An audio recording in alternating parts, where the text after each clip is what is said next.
So for our final rendering class, we are going to discuss the finishing touches. So I want to look at this and decide where I might want to add more watercolor, where I might want to increase my line weight, or change texture. And in this case, I want to put a little bit of burnt sienna in my pumpkin, just because really it's just one of my favorite colors. That's it. Maybe just like that. And it deepens some of our orange, and I'm going to put it here.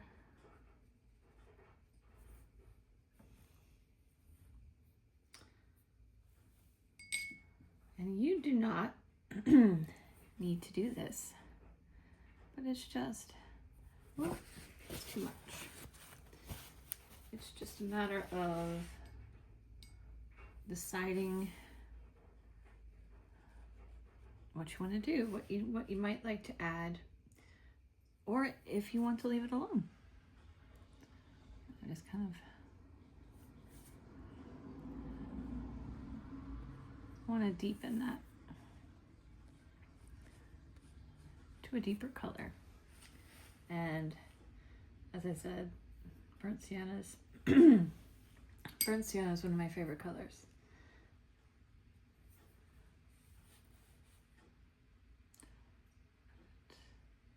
Outside.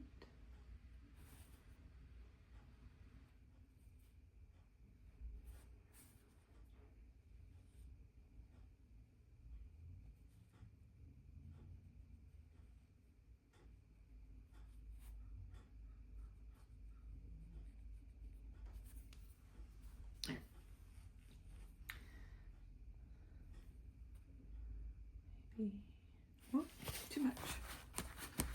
So that went on way too thick, so I'm just going to try to lift it a little. All right.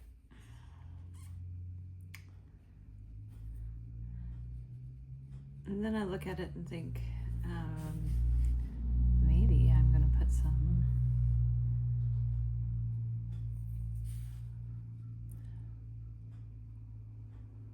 burnt sienna in here.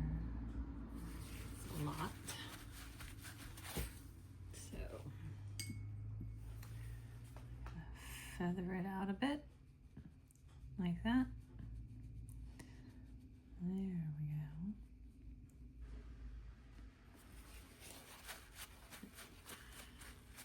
I don't know how I feel about that, but it's done. And we can also increase our line weight. So after we watercolor, sometimes the watercolor is going to fade our line work. So if you see areas you would like to go back over, now is the time. But you do not have to retrace everything. I'm going to think about what you might like to bring forward.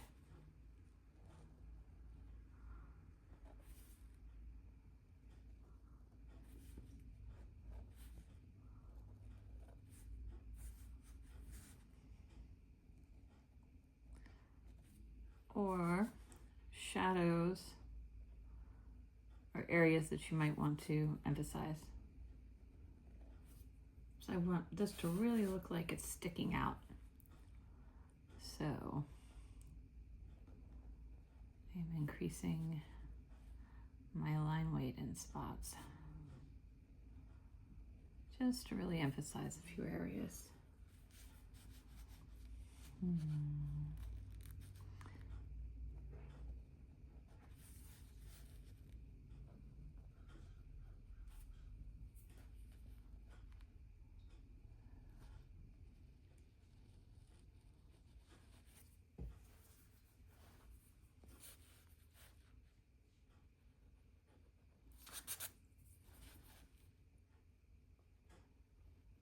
Now, once that's done, I'm going to go ahead and sort of emphasize this front area of the stem. Just so comes down like that.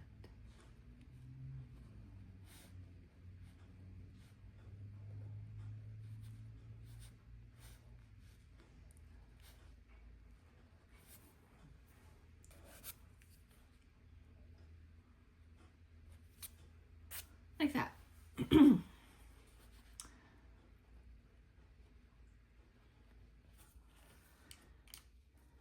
I think I'm pretty done with the pumpkin. Now, if I wanted to do a white highlight, I'm not sure I necessarily would, or that I necessarily do, but let me go ahead and put one in just to show you.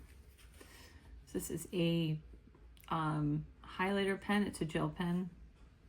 You can, well, it's more of a paint pen, but you can get them in gel pens.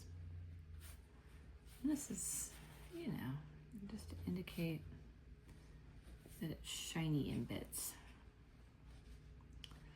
I don't know that in this case it's entirely necessary, but there it is. Maybe we'll put just a line coming up that way. And be like that.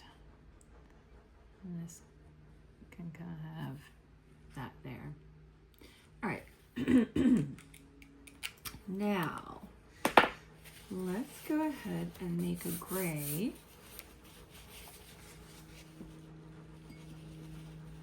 To put underneath the pumpkin as a shadow. And in this case, we're going to use a neutral by combining an orange and a blue. So you could use the orange that you made, or an orange color. I'm actually going to use burnt sienna, which isn't quite orange, but it's a very orangish brown. So I'm going to take my burnt sienna, and again, you could use your orange. And I'm going to add just a touch of Indanthrum blue, which you could use ultramarine. I'm just going to stir it until we have a bit of a gray. Stir it, mix it until we have a bit of a gray. Ah, there. All right. Now, if we're going to do like a shadow, I'm just going to come, and since we decided the sun was coming down that way, we can sort of do like that. That's just sort of to indicate that it's sitting there, and we can extend it this way a little bit down here too, just to show that that's like that.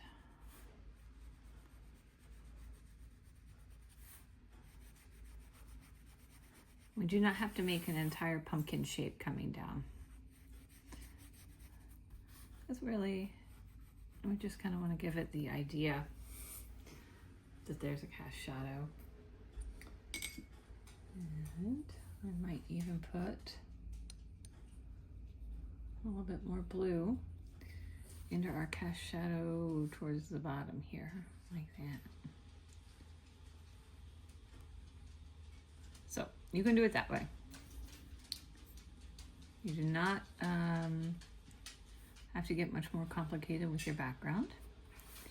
If you choose to, I will show you in the next video how to create a background wash.